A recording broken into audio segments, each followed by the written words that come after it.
What's going on, guys? I'm Chad. And I'm Gavin. Welcome to episode 14 of the Skunk Ape podcast. Yep. Today's episode, we're recording this intro after the fact. We kind of just got into it. We talked about all cool sorts of just random cool topics in the reptile industry. FWC, animal abuse, all kinds of stuff. And just for Gavin's sake, FWC, we love you, even though we don't. But we still love you, so don't go knock on his door. I do respect FWC. I do have friends in FWC. I follow the rules, but some of the shit y'all do is fucked up. That's all I'm going to say. Very true. That's very true. We'll get into that later on in this episode, so tune in and hopefully you guys enjoy. So what's the legality with venomous in Alabama? So as long as it's, with few exceptions, as long as it's a native species, you can keep it. You just can't sell it. Oh, okay, interesting. Are you allowed to go herping and catch some, or do you have to buy them from breeders? Oh no, wait, if you can't sell them, can you breed them? I guess. Huh. And I guess people that keep them and breed them, I guess you have to give them away type shit. You can't. You said you can't sell them. From my understanding, and I'm still trying to figure. I mean, you know how all the laws are. They're oh, trust me. You can read them one way, and they're one thing. I mean, it's supposedly you can have alligator snappers. You have to have a permit for. Mm-hmm. But if you have an alligator common hybrid, it's not illegal. Yeah, it's because it's a hybrid. So I know a lot of it doesn't work like that in Florida, sadly. But boa condas, you can have a boa conda. That's weird. And it's I don't know. I don't get it. And I guess it's because usually, for the most part, the hybrids are sterile. So if they did become invasive, they can't really become an issue at all. Maybe? Yeah. I mean, maybe. But there's so many invasive species in Florida that are okay because they are deemed they don't cause an issue. But yeah, stuff that doesn't cause an issue is illegal. Yeah, well, you can't tell me that having a vast array of veiled chameleons in the wild is not an issue. Oh, yeah. It's native bugs, and I mean, I think the pesticides and everything that FWC sprays into the waterways and all of our land fucks up all the native bugs anyways. I don't think the veals are going to do much damage in that case. Because I know there's a study done with the Peter's rock agamas, and they took the... I would have to pull it up my phone. Maybe I'll edit it, the information in. But they took a large number of Peter rock agamas that are invasive here in Florida, wild caught them from Florida, dissected them and found pretty much their whole diet was all other invasive species. They weren't actually causing really any harm to invasives or to natives, which was very surprising. And same, I want to go. Maybe it was another study, or maybe I'm mistaking the Peter's rock with the Cuban nidanoles, because I think it was another study, but it was very similar thing with the Cuban nidanoles. They didn't really find many green and brown anoles in their systems. They were mainly finding bugs, fruit, and some invasives. But I thought what anoles are? I thought the Bahamian anoles were considered invasive. Yeah, they are. Yeah, but there's nothing they can do about it because they just breed constantly. There's honestly nothing they greens can. Are actually, what were you saying? Greens are the native ones. Yeah, greens are native. Greens are the native ones. Yeah. Which, what was funny is I lived in South Tampa from the time I was 6 years old till I was 13. We'll say 13, 7th grade, and then we moved up to just north of Tampa to a town called Lutz, mm-hmm. and that was the first time I ever saw a green knoll. Damn. And it was but I used to catch ringneck snakes, and that was my thing, is I used to catch anoles all the time, and my dad would have 5-gallon buckets. I would take a 5-gallon bucket, fill it up with leaves and sticks and grass, and throw the anoles in there, And I was so amazed when I moved up to North Tampa and saw green anoles for the first time. I was like, what is this? Yeah, Like, I they didn't even were know all they over made my them. backyard. But it's kind of crazy, like, with the, like, even the fact that, like, tegus are illegal here. And I think part of that is because of our proximity to Florida. Oh, 100%. But what amazes me is that iguanas aren't illegal here. But we also have a vastly different climate. So even in North Florida, even where you are, I don't think that you'll ever see iguanas. No, we'll see. I mean, they're just escaped pets, not like an established population. But I mean, we've seen some Right. tegus running around, caught some tegus out here, but nothing too crazy. But, like, I don't understand why FWC won't let some of these guys from out of state, where the states are illegal, and catch some of these animals and use them for breeding projects. I have no I mean, idea. I don't know. it's completely against the rules. And if you went down there, because I know, like, I think we've talked about it before, there's this fruit stand at the end of Alligator Alley that you can go and there's just a bunch of black and white tigers that hang out there. And you could go pick them up, put it in your car, and have yourself a tiger. Oh. And, but, I mean, FWC would frown upon that highly. Yeah, I don't know. It's so fucked here, man, with the invasives. I mean, like, because like, there's so many that, realistically, I don't care if I catch flack for this. I don't understand. Like, there's nothing we can do at this point. There is no way in hell we're getting rid of all these invasive species. There's no way. They're like, not without at least fucking wiping all of our native population as well. So I just don't know why it's like, I understand why it's a big deal. I'm not saying it's not a big deal, but I feel like there should be more concerns. Like, I feel like I mentioned earlier, FWC pumping our rivers and the Everglades full of pesticides daily, like all the time. Like the land development and everything, just that is fucking Florida more than these invasive species are. Well, and maybe if I would say, like, maybe if Florida wasn't going through all that, like if we weren't having FWC, like, and other people do the pesticides and fuck up all of our land development, I think then we could have, like, okay, maybe these invasives are fucking us over. But I think there's just so much other shit going on. Well, you remember, it probably was 8 or 9 years ago when there was that really bad red tide bloom just south of Okeechobee. Yeah. And what people don't realize, will you leave him alone? Dogs, I tell you. The young dog is messing with the old dog, and the old dog's not having it. You too, Sally. But, so, I think we might have talked about this on one previous podcast, but the big problem is Lake Okeechobee, it's not a very deep lake. Like, all in all, it's huge, but it's not deep. Yeah. So, Lake Okeechobee runs off into, or used to run off into the Everglades. Well, just south of Lake Okeechobee is where U.S. Sugar is. So the sugar farms down there, because they don't need that much water, have dammed up and developed a lot of the northern parts of the Everglades. So that water that used to go through all that swampland and filter out, it can't filter out. So north of Okeechobee is cattle farms. So you have all this nitrogen and nutrient-rich material that's getting that flows into Lake Okeechobee.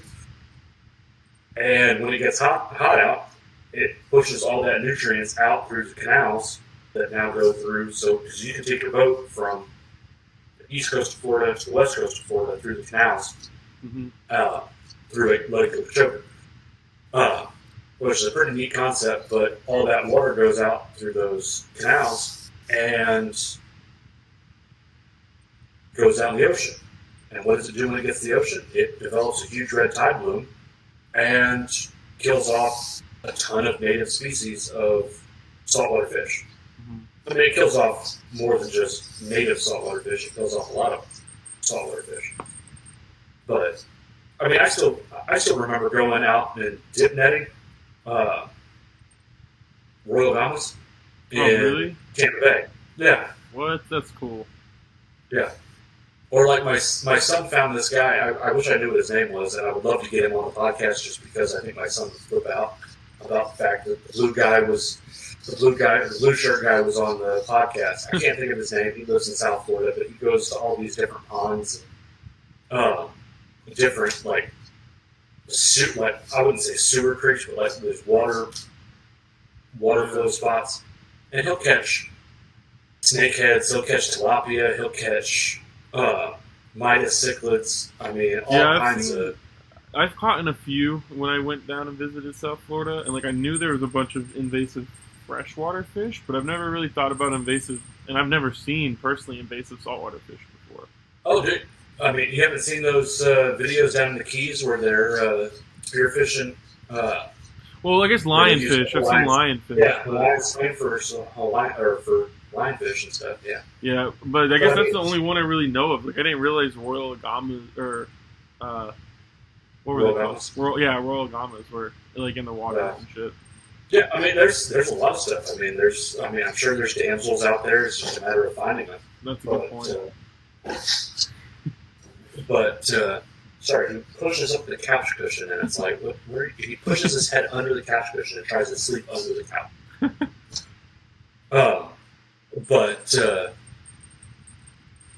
But yeah, I mean, there's so many predatory like game fish down in Florida that it would be hard to imagine there being too many of the smaller fish. Well, you have something like even a rabbitfish. I'm sure a rabbitfish would be able to survive out there, but we haven't seen them. They don't do damage because they don't eat other smaller reef fish. Yeah. So that's what I would wonder is where does it become okay and not okay for some of these invasive species? And I mean, like look at the wild boar population. Like when are they going to start banning pigs? Yeah. Like, are we ever going to ban pigs because a pig can go from captive to feral in a matter of months? Yeah, we'll never ban pigs and we'll never ban feral cats. Yeah, and those are the two worst invasive species. Yeah, look at what Australia did and said you're not allowed to have an outdoor cat anymore. That would be ideal. That would help fix the problem. No more outdoor cats. No more outdoor cats. Like if your cat's outside, it's got to be on a leash. And but then you got to deal with all of the fucking ferals and strays. There's just so fucking many, just like the hogs.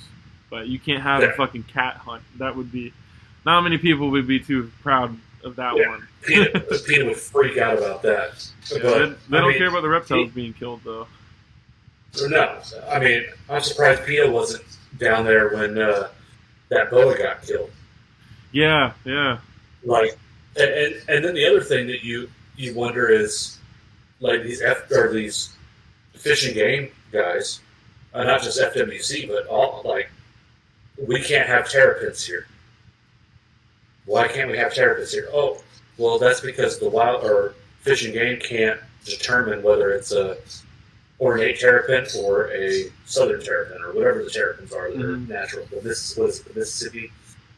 I don't know which ones y'all have. Yeah. I know we have like northerns and ornates here. Yeah, but you can't have them, and it's like, why? Like I don't understand. Or at what point are you going to say that a Florida king snake is the same as one of the spotted king snakes I think we have around here? Mm-hmm. So at what point are these people that are in charge of knowing what animals we have and what's legal and what's not legal, and when are they going to get the knowledge of, hey, this is an illegal snake versus this not being an illegal snake, or illegal turtle or not illegal turtle? Because how many of them actually really know? I mean, both of us have aquatic turtles, and it's like you and I were reading the thing, and I was trying to determine some stuff from you, but like it says you can't have common snappers that are below 8 inches long. Well, you can't catch a wild common snapper that are below 8 inches. Below 8 inches. Yeah. But I can have ones that are captive bred. How are you going to determine whether it's captive bred or not?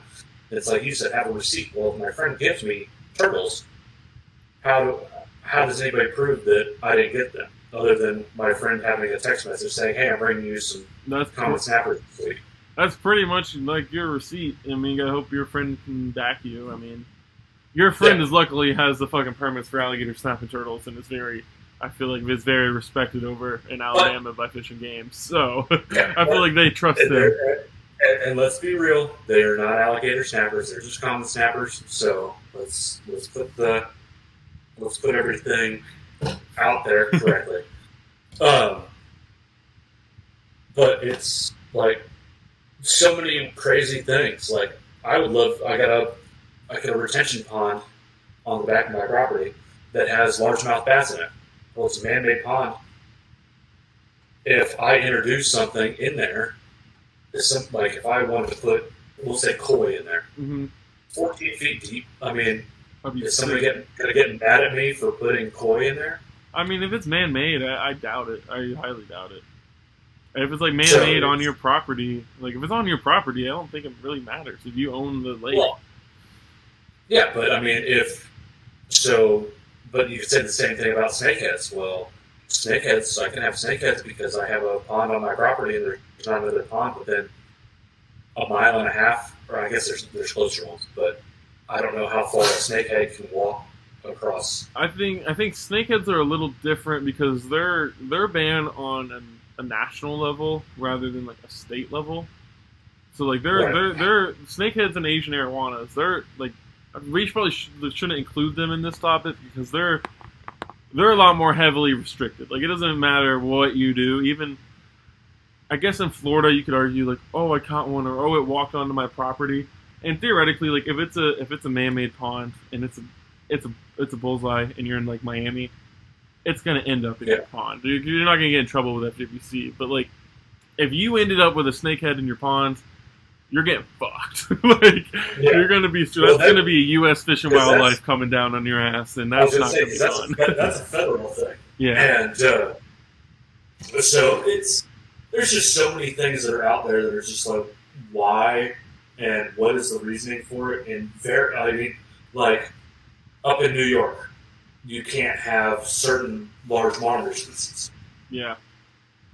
So, like, you can't have. I think you can't have Asian water monitors. Really? So, I think. I'm not 100% sure because I don't know the laws in every state. But I think I heard that you can't have Asian water monitors up there. I think it would make sense for, like, the city because there's not much room in the city.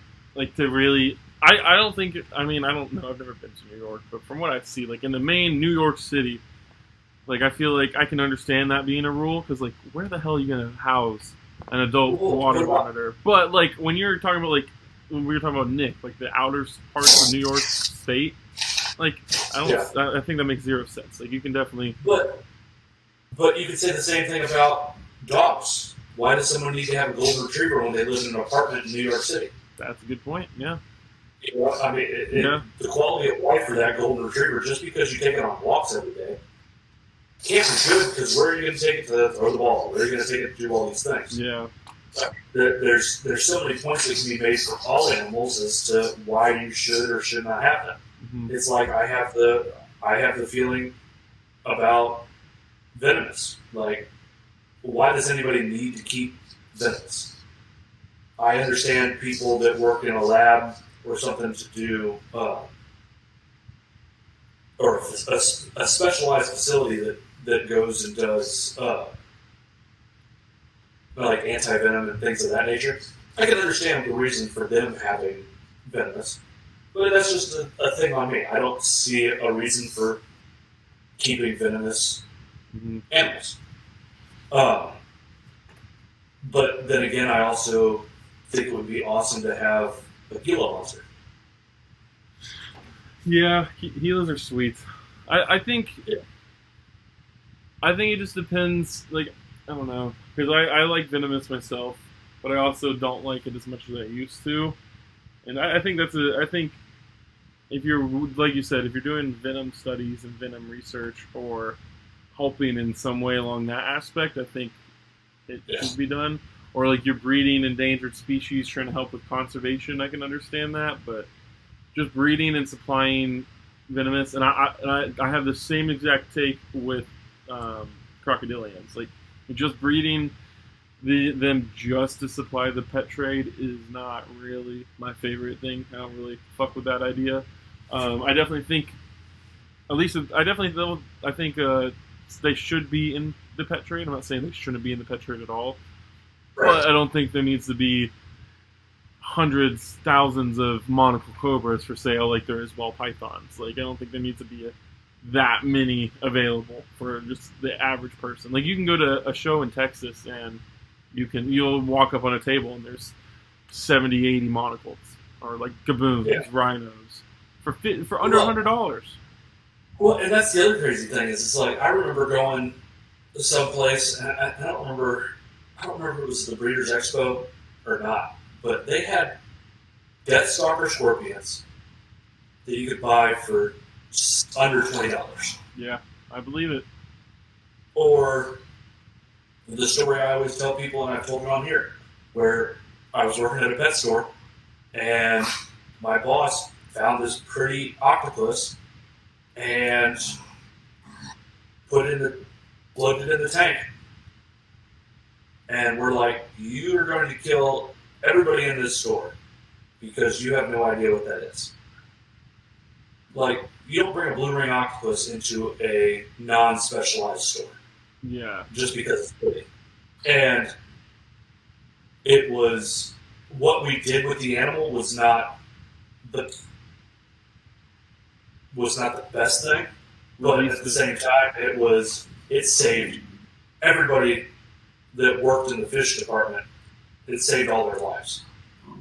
You know, because I don't know enough about a blue ring octopus because I've read up on them, but I've heard they can bite you. I've heard you can just put your hand in the tank with them and they'll be able to release their toxin. That's not true. Because I know I've seen predatory fins got some in, and they were you can touch them, like they were touching them, and they weren't dying. But I think if they bite you, you're fucked.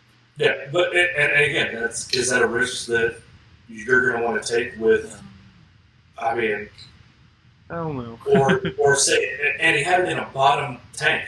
So imagine if a kid put his hand in there. Oh, that's not a good idea. And like. Yeah, it's an octopus. Just, like, imagine if it escapes and just like ends up in a tank where it's not supposed to be, and you just don't know. Mm-hmm. You're screwed. Yeah. So there's definitely things that are lethal in the pet trade that are not restricted in any way, shape, or form. Oh yeah. I mean, you have spiders that. I mean, you have what is it? I forget what they call the venom. It's either, oh geez, what are they? They're, oh come on, help me out here. Neurotoxin? Can't think of it right now. No, it's either it affects you or it doesn't affect you, kind of thing. Like it can have an effect or it doesn't have an effect on you. Oh jeez. I don't know what you're talking about. Basically, some like cobalt blue. Yeah. Cobalt blue will mess you up, whereas a rosehair tarantula is not really going to do to you. I mean, it might be like a bee sting, but it's not going to. Oh, it's stupid me. It's medically significant and not medically significant. Yeah. Oh. Right. So I see. You get not two different kinds of venom, but it's medically significant or not. So like a emperor scorpion, which I haven't even seen an emperor scorpion in the pet trade in the last 5 years. A true one. What happened to them? Yeah. So whatever happened to the old $15, I mean, I don't know what they cost the last time, but they used to be $15 and you could get an emperor scorpion. Whatever happened to emperor scorpions? They all die off, or they extinct now? I don't know. Or I think something with like, I think something with like they're not allowed to be exported out or imported in anymore. Something like that. No, Kind of killed off the trade. There's still definitely people breeding them because I know we used to breed them at my store, like true emperor scorpions. But yeah, they're not as common as they used to be, from what I know. And I know most of them that come in are just Asian forest scorpions being mislabeled. Yeah. But I mean, you have scorpions that you can buy, and they're not regulated in any way, shape, or form. You have tarantulas or spiders in general. I mean, last I saw, I think you could still buy a funnel. Yeah. So, like, funnel webs are pretty terrifying. Or trapdoor spiders. Gosh, I have an OBT right there. And that's a pretty crazy one. But, or king baboons. I mean, not that they're as dangerous as some, but they're highly aggressive. Mm-hmm. So, I think that, and now watch somebody from the U.S. Fish and Game is going to hear our podcast and go, we really need to look into this, so we're going to get rid of all these things that are potentially. But no, it's like I could buy Deathstalker scorpions for $17 back in the day. Yeah. I don't know if they've gone up, but I mean, that's 50. a serious. How much? Like $50. You can probably get 50 to 100. It's something if you, I mean, if you picked up, you could, if you really hated somebody enough, you could put it in their bed at night. Mm-hmm. And they'd be pretty screwed. Yeah. They're more likely going to die. They get the name for a reason. Yeah. Or even like, I don't even know if you can get like velvet ants. You ever been stung by a velvet ant? I've been stung by them. Them and cow killers have been stung by a shit ton of them. But I've kept them as pets, but I don't know if you can like buy them. Like I've just caught them and put them in a cage. I mean, that's another thing. That's like, I don't want to mess with that. They hurt. They don't feel good. They're called cow killers for a reason. Yeah. Like, we're not as big as a cow, and they will knock you on your tail. They suck. Yeah. So I don't know. I just. I mean, what are your thoughts about like the education of these fish and game guys that come after pets? I mean, do you think they should go through an actual class, or? I think it's not like, because I know, like, I have friends in FWC. Like, I have like a couple friends that are like FWC officers, and like my friends that are in FWC, like they were in the reptile game before they went to FWC, and so like they have the knowledge. But they, I know at least one of my friends in the FWC is a biologist, so like she is going through classes and doing classes for that. But it, like the actual like in like law enforcement officers that are like doing the deeds and stuff, I definitely think they should be taught something. It's really hard though, because I mean, especially like, I mean, all I'm going to refer to is here in Florida, just because that's where I'm from. Man, it's Florida. Florida is like the hub of reptiles. Like it is the place for reptiles, and there is shit that like experienced keepers could see and not know what the fuck it is. So it's like, right. I definitely think they definitely need to have some sort of education, but it's hard to say like what should the base of that education be. Like yes, I think they should know the difference between a fucking retic and a boa. Like that's pretty simple. Yeah. I think you should know the difference between like pythons, bluebirds, and all that. But then it gets down into like the details. Like I have a friend who had a Texas indigo snake, and his FWC officer thought it was an eastern indigo snake. And you know, you need to have a permit for an eastern indigo, and you don't need a permit for a Texas indigo. Luckily, my buddy, he knows the shit and sat there with the FWC officer and counted every single fucking scale on that snake to prove, because you can tell the difference between his scale count with Easterns in Texas. So he had to sit there and count every scale on this snake to show him the difference. And it's like, do you expect every officer to go through that? I don't know. That's kind of intense, because then you have to also, that's just for Easterns versus Texas indigos. There's also all kinds of other similar species. So it's just hard to say, like, what should the baseline of that be? Yeah. Well, and then there's also like for the longest time I wanted to get my Class 3 crocodilian. Now they don't have a Class 3 anymore, I don't think, down in Florida. It's class like, 2 and 1. It's Class 2 and 1? Yeah. Okay.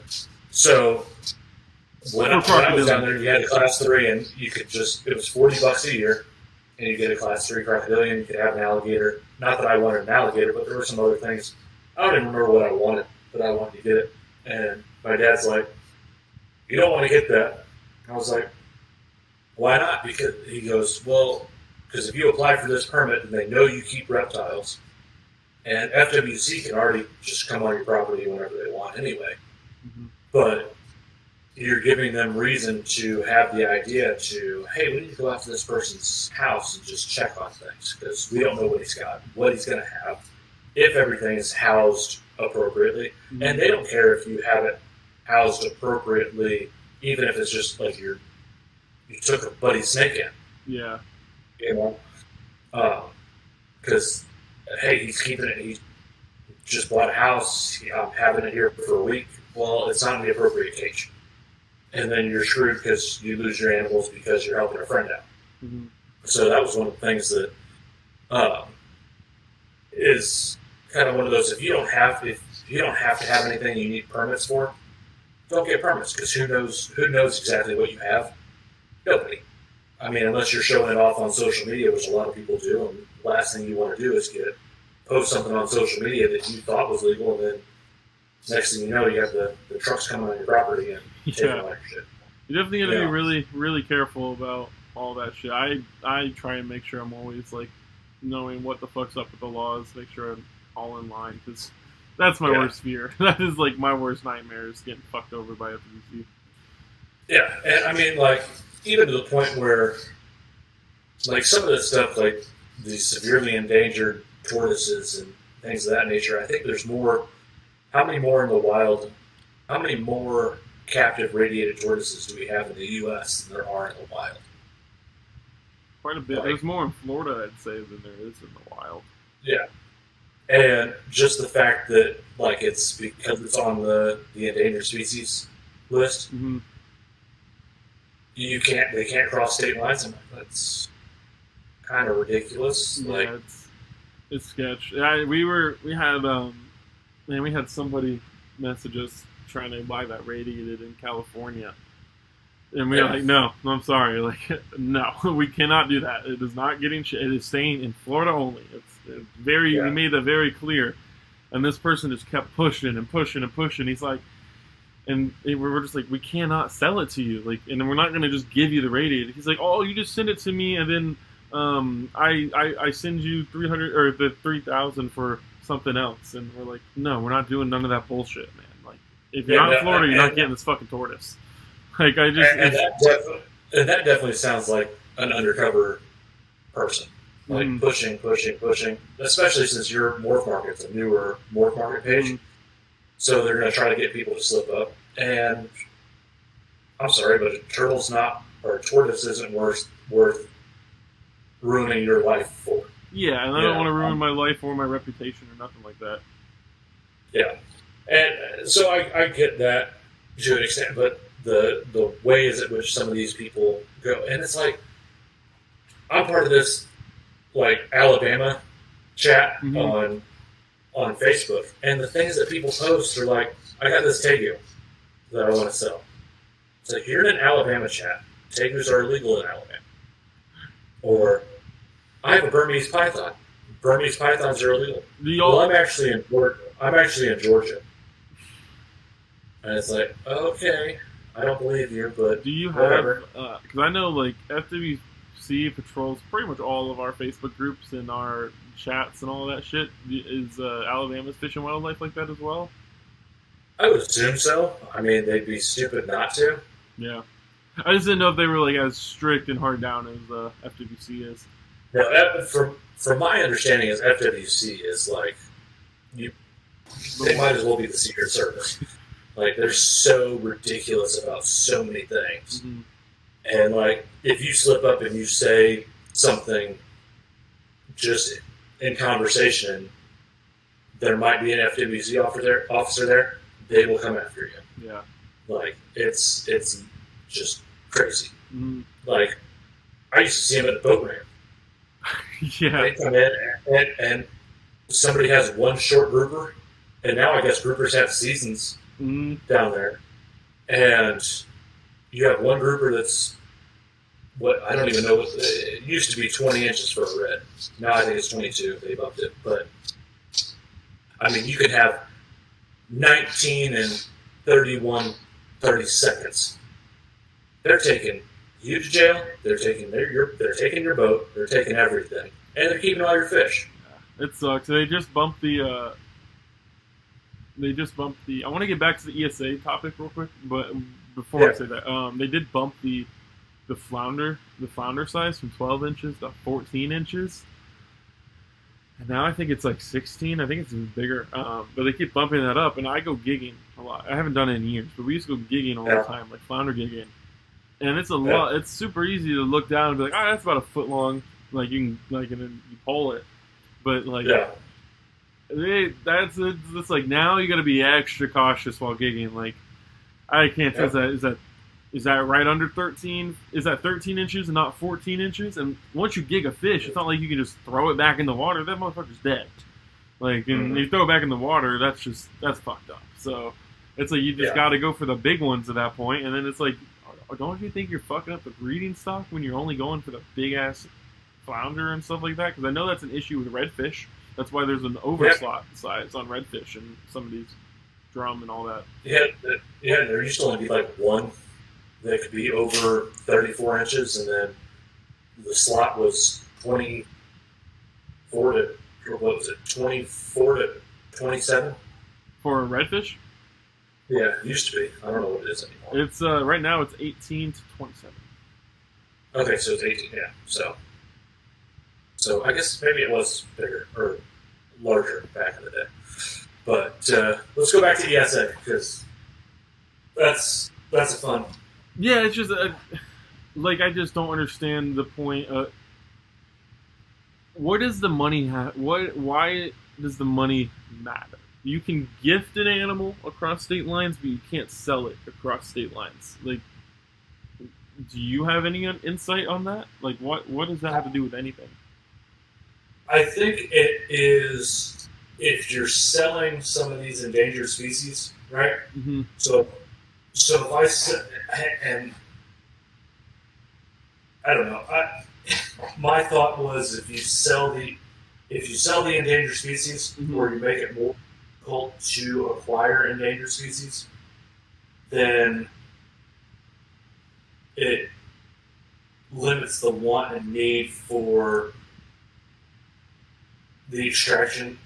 Oh, they're like, okay, to get rid of smuggling and all of that. I can see that. I guess that kind of makes sense, but do you know how hard it is to smuggle in animals now? Like, well, maybe not some animals, but like I feel like it's very hard to smuggle in like a radiated fucking tortoise nowadays, or like a fucking crocodile. Like, how are you gonna smuggle in a fucking Nile crocodile, dude? Like, who is like driving a ship from Africa to the States for Niles? I don't know. Yeah, I mean, I don't know. I guess it's one of those. I mean, because a Burmese star tortoise to me looks very similar to a radiated tortoise. Mm-hmm. And I guess to the naked eye, if you're not trained properly, and you have a radiated tortoise in an import that's labeled as a Burmese star, I've never done an import, so I don't know how all that whole thing goes. Yeah. So if someone overlooks a radiated tortoise as a Burmese star, I can see that, or even a Nile crocodile being a it's the West African horse, but what's this is West African crocodile. Yeah, the West African crocodile. They look very similar. Mm-hmm. I mean, you still have people that will mislabel a ornate Nile for a just standard Nile. Yeah, and there's a distinct difference. in the zoo. I'd imagine that U.S. Fish and Wildlife is way more trained on identifying species than the State Department's wildlife. Like, I don't know, maybe someone in the comments or in the live chat, like, let us know. Like, if you deal, like, Chris would be the perfect person to ask this, like, dealing with U.S. Fish and Wildlife, are they more trained and experienced with knowing, not necessarily, like, care, but, like, identifying species and all that jazz? Yeah. Excuse me. Part of me is kind of curious too. Is like even some of the zoos. Some zoos get some stuff in. They're like, we have no idea what this is. Like there had to have been a point where they got something, because I know that some zoos, when they were getting some reptiles, had no idea what they were, and were learning had a steep learning curve as to how do we do this. Yeah, I think it's good. Keep going. But even with zoos, you have these zoos, and I know we've talked about it before. And I was watching that episode of the Crikey, It's the Irwins, and their crops are breeding, and they'll take the eggs out of the nest and just throw them out. And I know there's some rattlesnakes that they do here in the U.S. at some of the zoos that they just throw out because nobody wants them. Mm-hmm. And so I wonder how many species are actually that's going on. You know, it's like... Well, I know... At least, alright, so we'll tackle the first question, like, zoos knowing shit. I think... Kinda, not really. Like, it depends on the zoo. It really just depends on the zoo, like, because there's definitely more zoos that are more reliable than others. Like, perfect example, the San Diego Zoo. It's like the top zoo in the fucking world. You can fight me on that. It is one of the best zoos in the entire world. I don't care what you all say or what anyone says. It is. They know their shit. Like San Diego Zoo is elite. But then there could be like some random zoo in the middle of fucking Idaho. I don't know, somewhere. But then they might not know shit, even though they're AZ. Like not know shit, but like they might not be nowhere near as well knowledge as San Diego Zoo is. I think. Well, and just to clarify everything, we aren't talking about like your mom and pop like small zoo. We're talking about like AZ. Yeah, definitely. I know a good example is. Well, I guess we can bring up the West African Niles. The alligator farm. I don't think it may have been right before. I think I was a lot younger, but I think it was while I don't know if I was in camp or like actually one of the volunteers when it happened, but. When they differentiated, they were a part of the main zoo that helped differentiate the Niles versus the West African crocodiles. And like originally, everyone just thought they were Niles. So I mean, that goes to show that like most zoos didn't even know there was a difference. It took a lot of study and research for that to get proven. And then another one is the New Guinea crocodiles. My favorite crocodile. There's two separate species. There's the true New Guinea crocodile, and then there's Hall's New Guinea crocodile, and they're totally separate scientific names. So they are separate species, not subspecies, but they're divided by a mountain range, and like that's like the only thing to like dividing them, so they preventing them from hybridizing pretty much. And apparently, 99.9% of the New Guinea crocodiles brought into the United States were actually Hall's New Guinea crocodiles because they were being taken out from that side of the mountain. And one of Jen from the St. Augustine Alligator Farm, her and John, they went around to a lot of zoos in the country and a lot of private keepers in the country, and pretty much all of the New Guinea crocodiles were actually Hall's New Guinea crocodiles. So I mean, yeah, and so it's like no one would have ever known that, like if it wasn't for Jen and John going and like DNA testing them and all that shit. Well, that's like I saw a documentary recently on the what can I think right now? The West African dwarf crocodiles, but it's the specific ones that live in the caves. Yeah, the Congo ones. Yeah, and they're still West African dwarf crocodiles, but they look completely different. Yeah, there's they have a scientific name, but they haven't officially been divided yet. I have it pulled up on my phone. I can say it because I think there's technically two species of dwarf crocodiles. There's the West African. Let me pull it up before I start talking out my ass. I have this shit all typed in my notes on my phone. Every species and subspecies of crocodilian known to man. Let's see. West African. Yeah. So there's the African dwarf crocodile, which is Ostolamus tetrapus, and then there's the West African dwarf crocodile, which is Ostolamus frontatus, and then there's the Osborn's dwarf crocodile, which is Ostolamus osborni.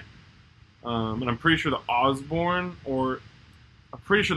is the one that's found in caves. But don't quote me on that. Yeah. Well, it's like I remember when they first did the ban on Nile monitors. Mm-hmm. Well, Varanus niloticus was banned. Yeah. But Varanus ornatus was not banned. Right? Yep. Because it was an ornate monitor. And then they go and say, oh, well, the ornate monitor is actually just a subspecies of the Nile monitor, so it's Varanus niloticus ornatus. Mm-hmm. And it's like, well, you just pissed off everybody in Florida. Because, like, after that time, I couldn't have my Niles anymore, so I went and got an ornate. And I was like, sweet, I got an ornate monitor. And it makes me wonder how they determine scientific names and all that stuff. And it probably has something to do with the DNA sequence or how different they are, or how much difference they have. Taxonomy is fucked, man. I had a buddy who was real big into taxonomy, and I like to pay attention to it in species I like. So crocodilians, I like to pay attention to taxonomy. Same with the Indicus complex and turtles and shit. I like to, well, not really turtles. That's too much. There's way too much taxonomy in that shit. But I like to pay attention to it a little bit. But if you start diving down, it's crazy. Like it's some of the stuff. Like yes, like this should be a separate species. There's different scale counts. There's different. They look different. They have different like bone counts. They're completely different. Like the canebrakes versus the timber rattlesnakes. They occur in different regions. They look completely different. They have different fucking venoms. They have different scale counts. Like, all that, but they're considered the same species. But then, like, you get into some species, and they are legitimately identical, and there's, like, 5 separate fucking subspecies of them. So it's like well, sometimes it makes sense, but sometimes it's like, I feel like you're just, like, a person trying to make a name. And, like, discover your own species. Yeah. And I still will, and you know how much I love my Nile monitors. The amount of difference between the standard Nile monitor and the ornates is not huge, but it's much greater than like the difference between or the West Africans and that cave dwelling West African dwarf crocodile. Mm-hmm. Does that make sense? Because they have a different head shape. The ornates have bigger bodies. Because they live in such different regions, they eat different things. I guess they have the same attitude, but they're larger body, larger head, have different jaw or biting power. Mm-hmm. So because they look similar, I mean their patterns are even different. But they have four sets of what can I think of them? Little circles across the back. Oh, I don't know what the technical term of that is, but I know what you're talking about. They got the 4 lines as opposed to a Nile that's got between their front and hind legs. And it's like, dead giveaway, it's an ornate. Yeah. I think it's always... How can you have something that big of a difference?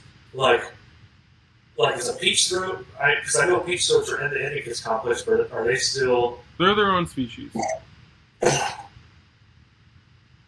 No. I'm good. Yeah, so they're their own species, but they're also very, very much more similar, I would say, to a mangrove than the Nile and the ornates are. Definitely. So we can dive into that in just a second. I wanted to bring up. I definitely wanted. I'd love to dive into a little bit of the Indicus complex shit. We've yet to do that on the podcast, but I think it's weird with the taxonomy shit. How it just doesn't like. Obviously, we're talking about how it doesn't make sense, but I think it's really confusing and it doesn't make zero sense at all. Is when they describe a species, and then like a year or two later, they're like, "Oh, never mind. That guy was wrong. That's not a separate species." It's like what?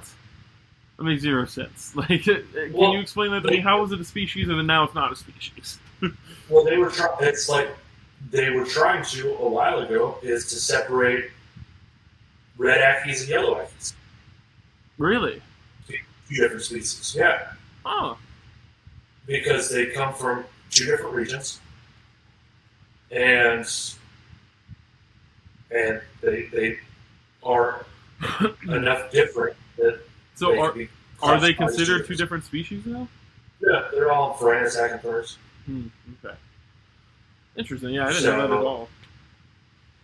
Yeah, and like then you have the great debate of the top ender ackies, which they come from that upper peninsula that kind of goes up into towards the Philippines and stuff. Yeah. From my understanding, that's where top enders are from. Okay. Because they're from the top end of the region of yellow ackies. That makes sense.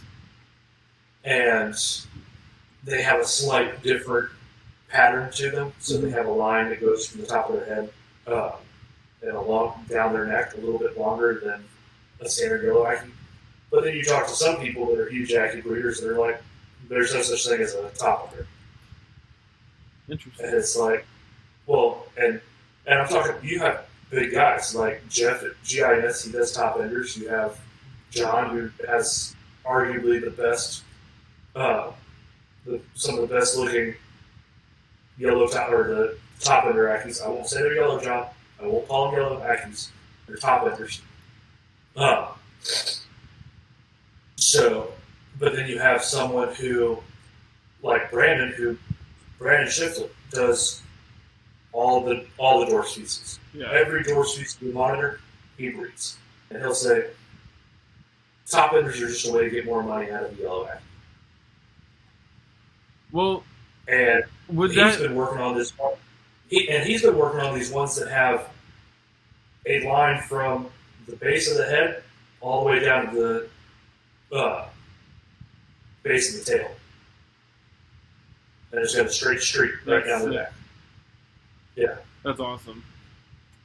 Yeah, I don't know, like, in his argument, like, is it that they don't exist, or is his argument that, like, they're more like a line-bred thing and not actually, like, a locality?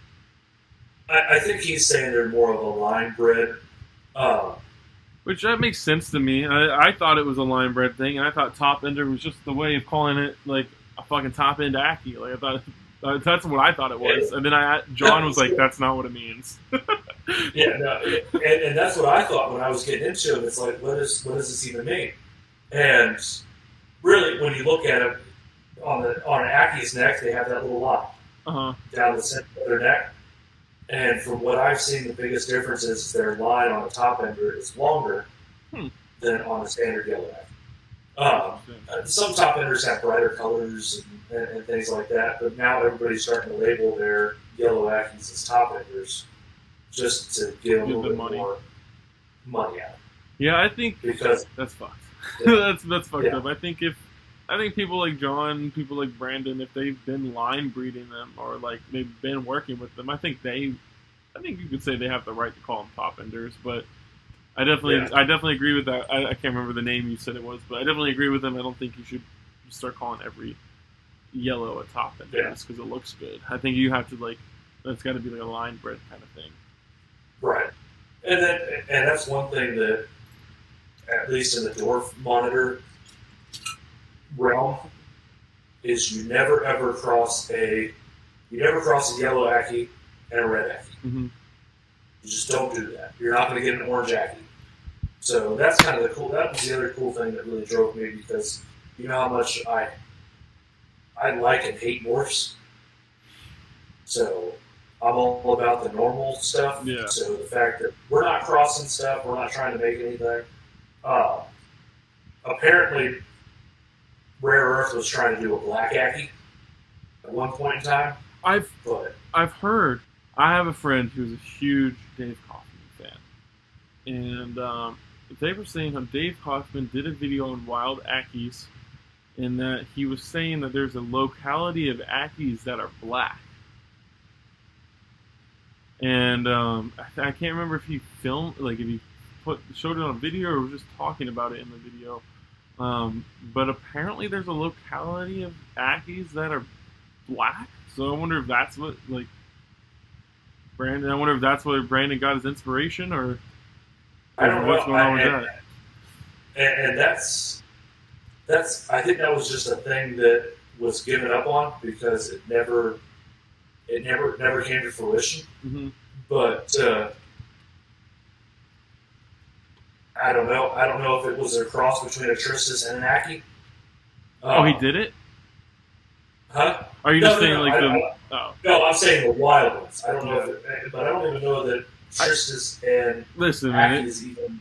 The person who made the video, let's just say, take it with a grain of salt. All right, the person said there's no difference between the yellow tree monitor and a green tree monitor, and they're completely different species and look completely different. So I don't know. It could have been a Tristis that he saw that he thought was an Aki monitor, but yeah.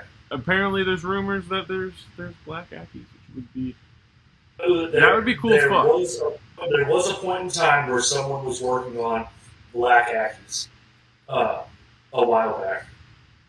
And, well, the other thing, too, is like you look at Aki monitors on Morph Market, and they're the rare earth red Akis. Well, I'm sorry, if it doesn't come from rare earth, I'm not going to believe it. That, to me, that's like having a het of 66% het for clown on a You can easily prove with documentations that animal came from that person, though. So I feel like that's a little different. But I guess you could, but do you have that documentation that says this animal is actually from? Well, so like my thing is like if I'm gonna buy like good example, a few months back, about a year ago, a mangrove monitor popped up on Morph Market, captive born and bred, produced by Kai Fan. I'm like, interesting. I want this thing. And obviously it's not being sold by Kai, it's being sold by some other person.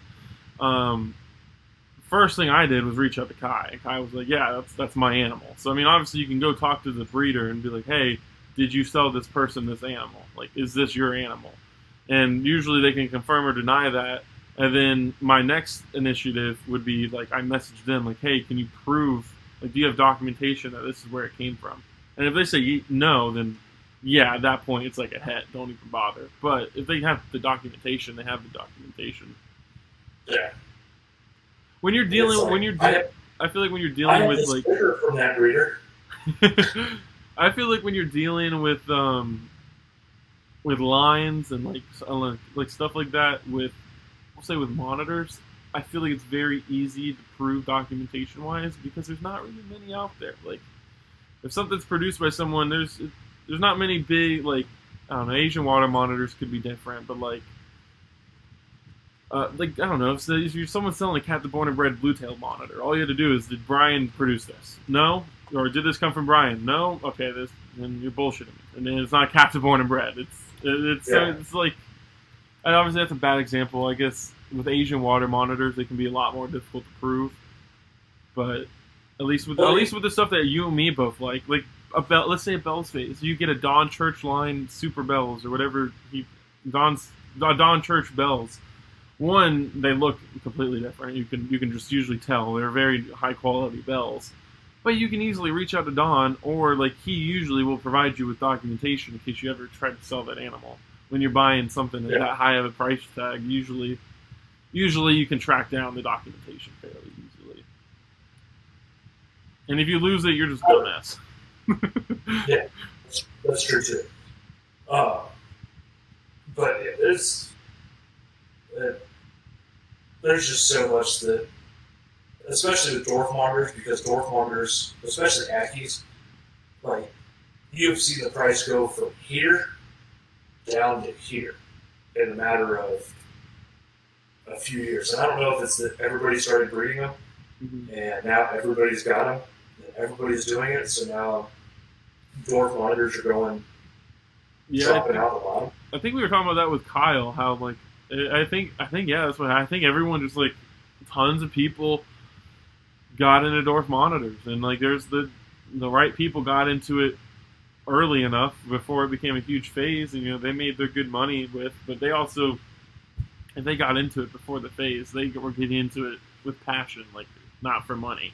Whereas I feel like a lot of people were like, "Oh, look at this price tag, and it's small, easy to breed, or somewhat easy to breed. Let's buy up groups of them and then start producing them, and then the market's oversaturated." So my question on that theory, which it's totally true that there's so many more people breeding these dwarf monitors. At what point is that same thing going to happen to ball pythons? What do you mean? Well, look at how many people are breeding ball pythons. I went on Morph Market to try to find. Oh, you're saying like how long till like dwarf monitors get like ball pythons? Never. No, I'm saying how long till ball pythons get. How long till ball pythons? Everybody's producing ball pythons. Mm-hmm. I mean, there were 37 or 5,700 listings on Morph Market. There's thousands, not hundreds, thousands. No, I thought it said 5,700. Oh, well, maybe it's come down. I know, like a few months ago, it was like 60,000. I mean, that's still. Well, maybe it was 57,000. I don't know. There was a ton of listings.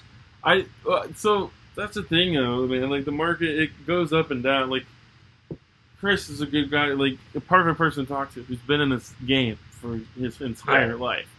The market goes up and down all the time. I mean, right now the ball python game is in it down. Like right now, ball pythons are at that point with the dwarf monitors where they're very oversaturated and their price is down a lot. Like obviously there's always going to be your top end stuff. I mean, look at Aki's a great example. We were talking about how low their price is. Well, try and buy a top ender from John for $500. You'll get laughed at. You know what I mean? Like there's still going to be your top end stuff, but for the most part, I would say ball pythons are definitely at their low point. But they're not gonna they're gonna go back up. I mean, it goes up and down. I don't think it's ever gonna get to the point where it's just dead. It's just a dead market. Especially with ball pythons, it's just such a pyramid scheme, bro. It'll never be empty. Yeah, I figured that so many people will be getting out of like all these thousands upon thousands of dollars worth of snakes. And, well, I mean, I have somebody right now that's trying to sell me. I want to say like 12 ball pythons. Well, that's what I'm saying. Like it's low right now. It's like people. He said for 12 ball pythons, and not all of them are great looking animals. Mm-hmm.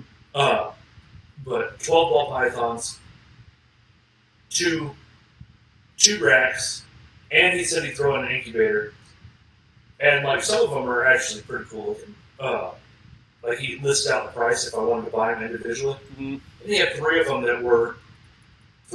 them that were over the $1,000 price range.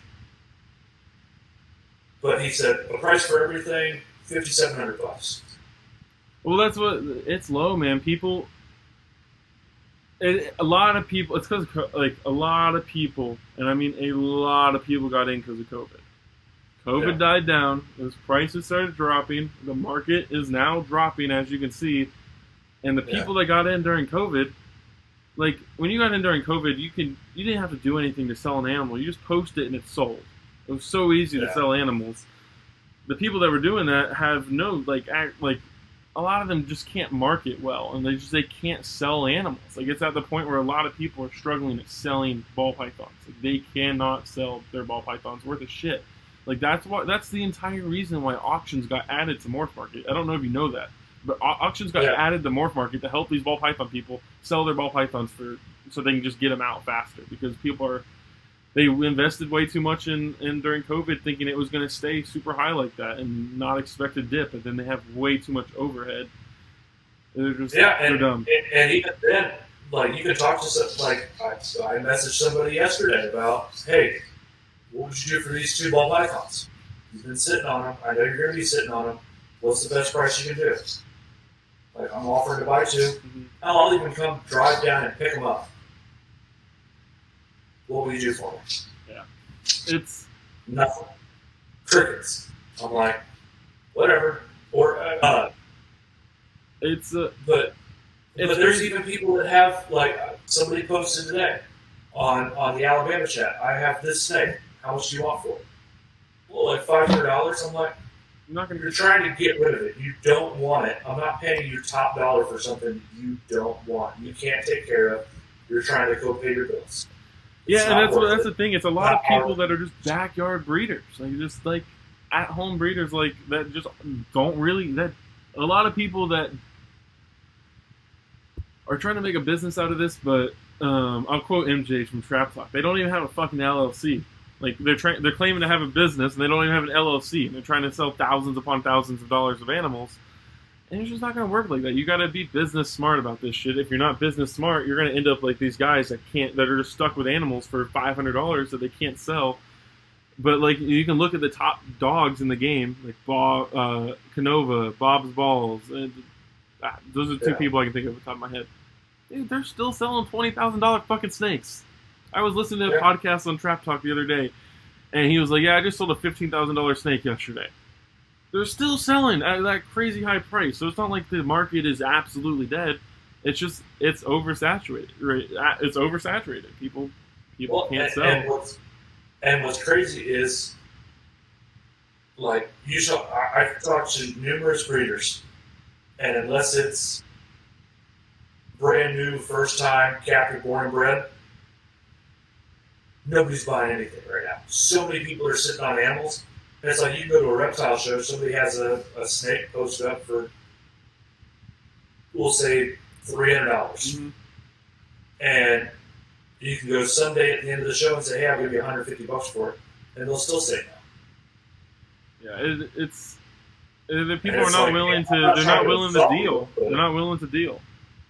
Yeah, it's like, hey, I'm not insulting you by this, but I also know you don't need another mouth to feed because I know what I got. Mm-hmm. Or hell, there's a pet store right by work that Chris knows the owner of, and I was going to go by and just completely forgot about it. So ended up forgetting to go buy it. Needed to get a snake for this ball python that I got for free because people do give away animals. Got this ball python for free. Picked up a small rat at that store about 5 miles from the house. Mm-hmm. Guess how much that frozen small rat was?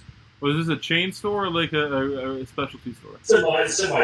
Semi-chain. I'd say it's owned by Tractor Supply. You said small rat? Small rat? Small rat. $8.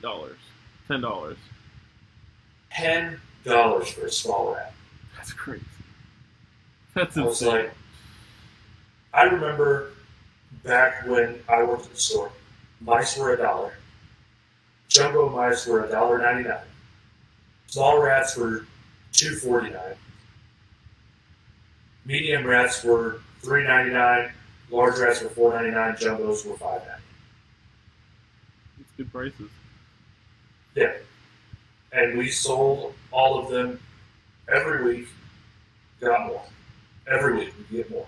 We'd sell through a freezer full. And I came home, looked up on Cold Blooded Cafe. I can get a pack of 20 of them for $56. Damn. That's $2.80. That's crazy. Now, if I bought the amount that some of these ball python guys have,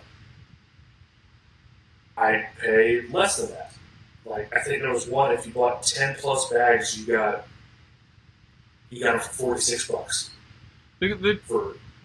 My question is, like, I guess, I don't know. I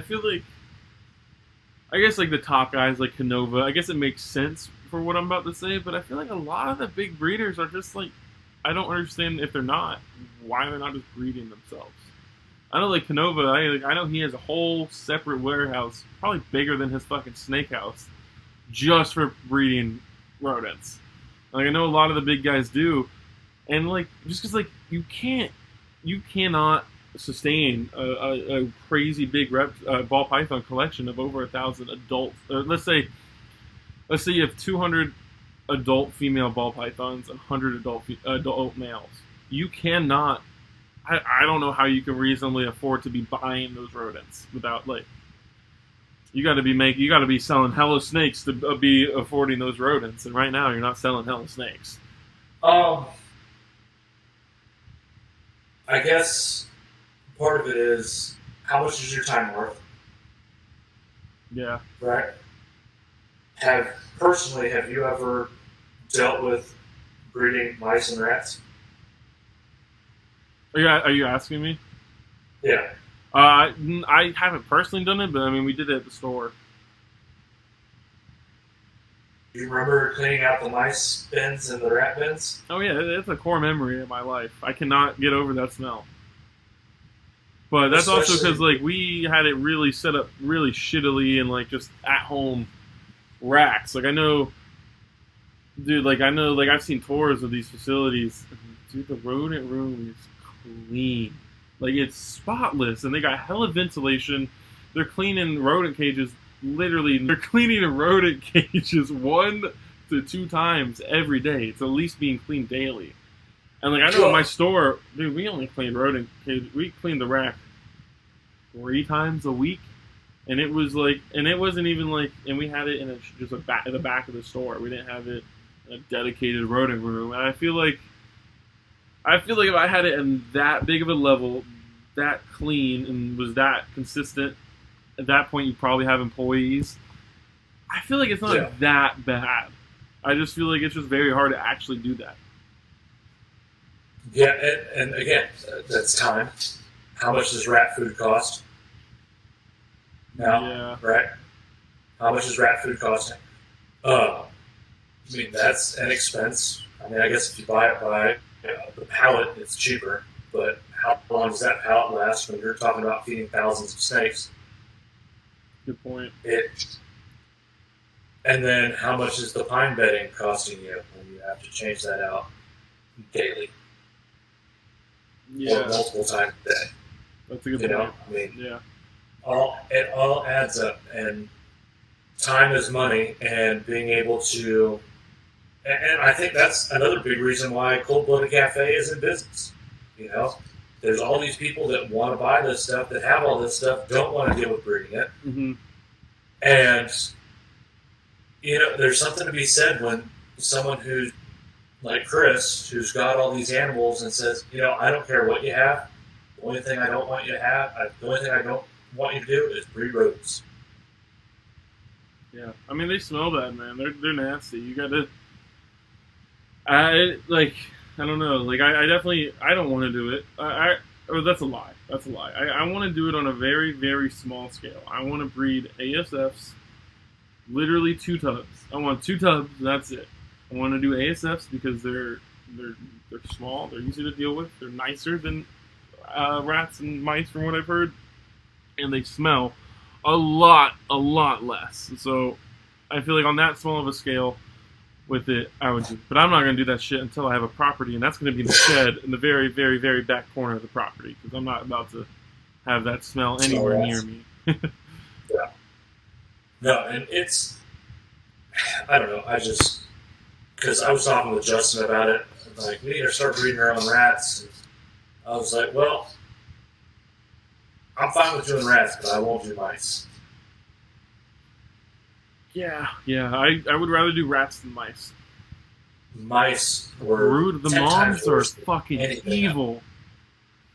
You open the bin and she's just massacred all the babies and is just eating them. And or when they chew the hole in the water bottle and then you have to flood it.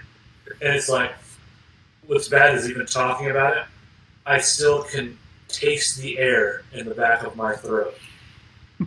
Does that sound disgusting or what? Like, oh, trust me, I can also picture it.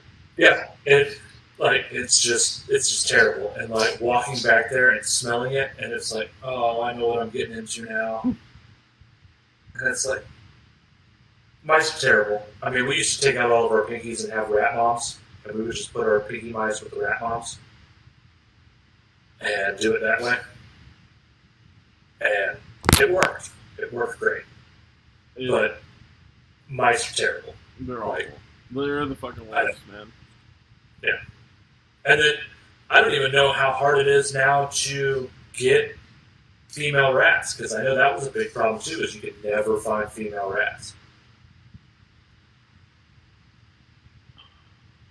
Yeah, I don't know. I do know when we worked when I worked at the store. I say we. Emily also worked at the store with me. So like when we worked at the store, we would have very few customers. They'd come in asking, few, but more than you'd expect, asking for pet rats, and a lot of the time, people would come in for females, and yeah, we mainly had males, but that was mainly because the breeders weren't going to send us females as feeders. Like they were mainly sending us males because it's feeders for a store. So like I don't know if it's still hard to get females for breeding purposes. Maybe it's not. Maybe it is. Maybe the breeders are holding them all. I don't know. And it might be something worth looking into about the Asian, or not the Asian, the African, African smooth fur? Soft furs, yeah. Soft furs, yeah. It may be something worth looking into, but where the hell do you go to buy them? Oh, you can buy them pretty much like all over the place. Like they have a bunch of different names because they're banned in quite a few states, but like a lot of people will call them field mice and get away with keeping them and breeding them. And like I know in California, like a lot of people will call them field mice. I'm like, they're not. Those are just African soft furs. But yeah, I'll send you a link to a podcast where they go all into depth about African soft furs, and dude, how beneficial they are, like protein wise, compared to rats and versus mice. It's insane. Like they're like the filet mignon of rodents. They're perfect for feeders. What was so funny about this bag of, or this pouch that this mouse came in, and I think that was another one. It was one of those specially packaged rats. Mm-hmm. It told me the crude protein, the amount of fat, and all that stuff on the bag. I was like, there's a nutrition label on a rat? And then the lady, as I'm writing it out, she goes, yeah, my aunt bought her dog a frozen rat for his birthday. Okay, you know what? That just sparked a memory. You know, we're long enough in the podcast. We won't get demonetized for me saying this. Viewer discretion, listener discretion advice. This is pretty gnarly shit. But we had a customer come in and was buying live mice. And we got to the conversation like, what are you feeding the live mice to? And he goes, my cat, dude. He's like, I just take these mice. Oh, it's so fucked. It's so fucked. I don't know why I'm laughing. And he's like, you just like put them in the house and the cat will just fuck them up. And I'm like, I think he's bullshitting. And he's like, look at this. Pulls out his phone and shows me a video. And it was brutal. I could not watch it. I was like, dude, you're fucked up for even, like, I'm not gonna say you're fucked up for feeding it. Personally, I would at least do a dead one. Like, it's a little fucked up in my opinion, but filming it just to show to people is fucking, that's like some psychopath shit. Like, he showed it to us like thinking like we'd be impressed, and we're all just like looking at each other like, bro, like that's not cool, man. That's not cool at all. The Asian guy that I had come in and buy a large rat twice a year. For what? A cover over his ferret's cage, and he would throw a large rat into the ferret. Oh my god. Yeah, he said it was the most brutal thing. That's why he had to put the cover over it. Why would you do that? That is insane. Enrichment for your animal. Yeah, I guess. Was it was a live rat? Yeah. Oh my god, that's nuts.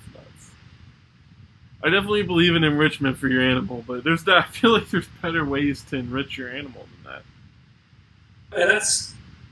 And that's part of the, like, I understand the benefits of frozen thaw, But with all these animals being wild animals, or not wild animals, but animals that don't always get the most enrichment, I don't see the problem with every once in a blue moon feeding them live.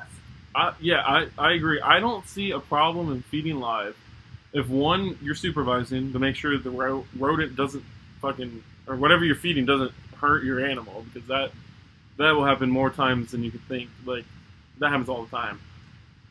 But I think another thing is, like, I don't support people who post it.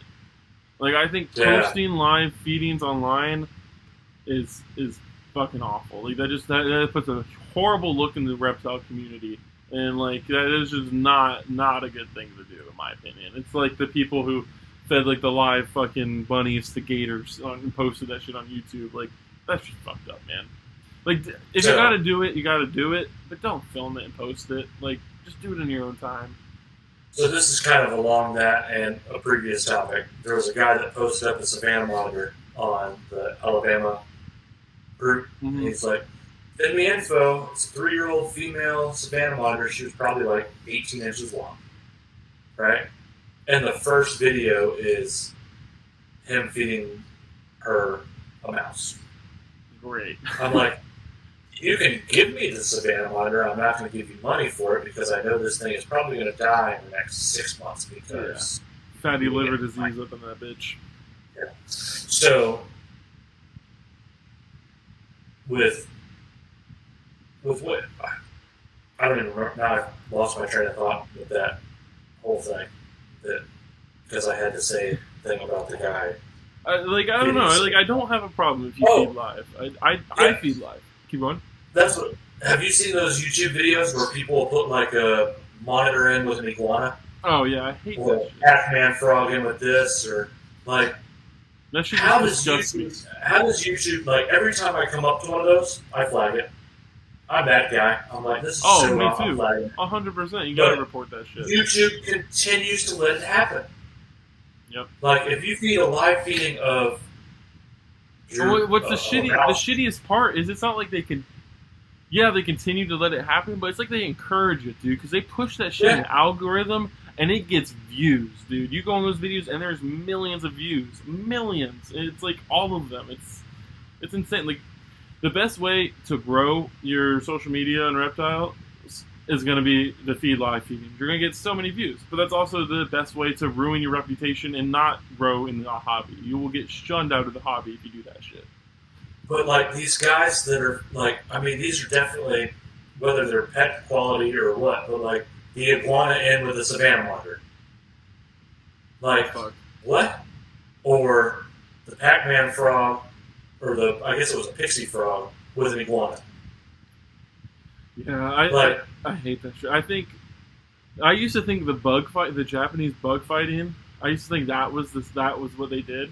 And like, I had all my friends like, you need to watch this Japanese bug fighting. You need to watch this. And I'm like, these are like friends that like I respect in the industry. Like, I look up to people that have helped me out.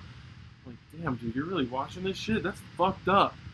And then one day I was hanging out with someone and they just put it on, and I was like, wait a minute, this is different. Because like the Japanese bug fighting, it's not like they're just putting two bugs together and making them kill each other. It's like, have you watched it? Have you seen that shit? You would love it. It's so they get like beetles, and these people like take it serious. Like, they grow them from larvae and everything, and they get like these giant like the big beetles. What are they? Goliath beetles or rhino beetles, something like that. I don't know anything about bugs. And they just like basically have them on like a platform or like in a circle, and they go at it, and they just like try and flip the other one out of the circle, and the first one to get out of the circle wins. And that shit gets it's super. It's like sumo wrestling. Yeah, it's super fucking awesome. But I was like, okay, I can see why my friends were telling me about this. It's not like animal abuse over here. It's like they're actually doing right by the by the bugs. And I guess my thing that's crazy is like fighting chickens is illegal. Yeah. But yet YouTube is promoting. I mean, they're really promoting these animals feeding. Other animals. If it was a chicken fight, if it was a dog fight, if it was a dog fight, that shit would get taken off instantly. Yeah. I think. I don't know. I feel like that shit would get taken off instantly. But since it's a reptile, since it's a snake, or since it's a lizard, a frog, or something like that, a creepy crawly, why do they care? It's fucked up. Yeah. It's just wrong. Just wrong. For sure. Yeah. But I guess that is not ethical treatment of animals. Yes, that is not how you be an ethical breeder. But I guess we'll wrap up tonight's episode there. Yeah. Don't watch videos on YouTube that show animals eating other animals. But yeah, I guess we kind of ended this episode on a depressing note. But yeah, sorry about that. Yeah, well, but the good news is we have a great guest for you guys next week. I am so excited. We definitely won't spill the beans on this one just yet. Maybe throughout the week we might get some teasers or something. Monday, if you follow us on Instagram, you'll see a drop about who's coming on for next Saturday. Yes. I am stoked. It is someone I am so looking forward to. This is someone I'm a huge fan of, so it's going to be a crazy episode. Is it Indicus? Yeah. I don't know. We'll have to wait and see. Stay tuned and find out. Thank you guys for watching. I hope you all enjoyed this video. It's just us bullshitting about reptiles. I feel like we had some great topics tonight. It was it was fun. Cussed FWC a few times, so it's always good when we get to cuss FWC. For you, the next thing I know, they're gonna knock on my door tomorrow morning. Here, yeah. So tomorrow morning they show up. All right, guys. Well, have a good one. Thanks for tuning in. Yep. Now we're episode 14. So yeah, episode 14. Like the video if you haven't already. Share, comment down below, subscribe, all that jazz, and we'll see you guys next week in episode 15. Heck yeah. See ya.